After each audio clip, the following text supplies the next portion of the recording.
Secretary थोड़ा सा हिचकिचाया और फिर उसने कहा, सर उस आदमी ने आपको एक मैसेज देने के लिए कहा है। उसने कहा है कि वो किसी चेतन आनंद रायजादा का दोस्त है। उस अधेड़ उम्र के आदमी की भौहें तन गई और उसने गंभीरता से सेक्रेटरी को देखा।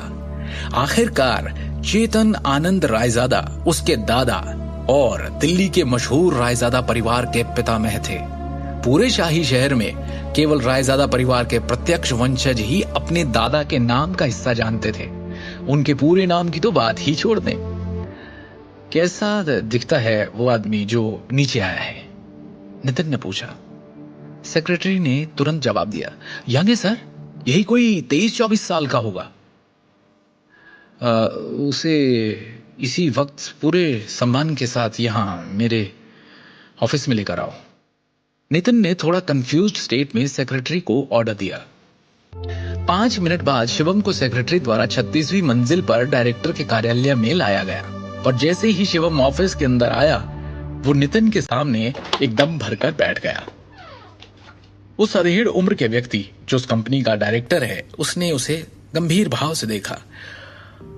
क्या मैं पूछ सकता हूं आप कौन हैं सर? क्या आप इसे पहचानते हैं? शिवम ने वो हरा जेड पत्थर जो उसे निशानी के तौर पर गुरुजी से मिला था उसे निकालते हुए कहा। उस जेड पत्थर की सतह को जटिल पैटर्न के साथ उकेरा गया था, जबकि चरित्र रायजादा को केंद्र में अंकित किया गया था। ये तो... नितिन ने हैरान भाव से उस हरे पत्थर को देखा। उसका दिमाग अभी भी अस्पष्ट था और उसमें हजारों सवाल थे। ये जेड शहर के रायजादा परिवार से किसी की पहचान और कनेक्शन का प्रतीक है।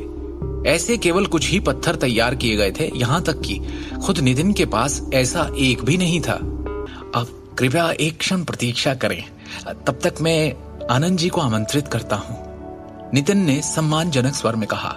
इस युवक को नाराज करने की हिम्मत नहीं थी उसमें, जो अभी भी उसके लिए एक राज था। शिवम ने हां में सर हिलाया। कुछ ही समय बाद नितिन सफेद बालों और दाढ़ी वाले एक बूढ़े व्यक्ति उनके साथ ऑफिस में लौटा। नितिन थोड़ा पीछे हुआ और वो आगे आए। नितिन सिर्फ बिजनेस के प्रबंधन का प्रभारी था। दूसरी ओर उसके परिवार के रहस्यों से संबंधित अन्य सभी मामलों को आनंद जी द्वारा नियंत्रित किया जाता था, जिसे नितिन के पिता ने भेजा था। वो बूढ़ा करीब 60 की उम्र का होगा, लेकिन उनकी चाल में सर्प जैसी तेजी थी। इसके अलावा उनकी तेज आंखें जोश से भरी थी, जबकि उनके शरीर में उच्च आत्माओं का उत्सर्जन था। शिवम के हाथ में जेड टोकन को करीब से देखते हुए बूढ़े ने एक सांस लेने से पहले अविश्वास में देखा और अपना परिचय दिया। मैं हूं जतिन आनंद। क्या मैं आपका शुभ नाम जान सकता हूं sir? Shivam. Brother Shivam Raizada group के लिए जेड टोकन लाए हैं। मुझे माफ करें, लेकिन क्या मैं आपकी पहचान का परीक्षण कर सकता हूं? जरूर। शिवम ने हां में सिर हिलाया। जतिन को एक नजर देखते ही शिवम बता सकता था कि वो एक साधारण बूढ़ा आदमी नहीं था। इसे देखकर एक बात तो साफ थी कि जतिन आनंद तक्षक विद्या की दुनिया में एक विशेषज्ञ थे। जवाब में सिर हिलाने के बाद जतिन ने अचानक अपनी कलाई को हिलाया और एक जेड गेंद को रोल करते हुए फेंका, जो हवा में घूमती हुई तेजी से शिवम की ओर जा रही थी। अचानक हुए हमले के बावजूद शिवम ने तेजी से अपनी तरफ आती हुई उस जेड बॉल को नंगे हाथों से पकड़ लिया और अपनी सीट पर बैठ गया। और जैसे ही उसने अपनी मुट्ठी खोली, उसकी उंगलियों के बीच से जेड धूल का ढेर फिसलने लगा। इस अप्रत्याशित दृश्य को देखकर नितिन की आंखें चमक गई। जतिन आनंद की अभिव्यक्ति भी फीकी पड़ गई और वो खुद से बुदबुदाए, एक आंतरिक शक्ति विशेषज्ञ इतनी कम उम्र में? कहीं ये उस इंसान का वंशज तो नहीं? रायजादा परिवार के एक बुजुर्ग के रूप में वो प्राचीन तक्षक विद्या से संबंधित गांधी परिवार के रहस्यों के संपर्क में आए थे।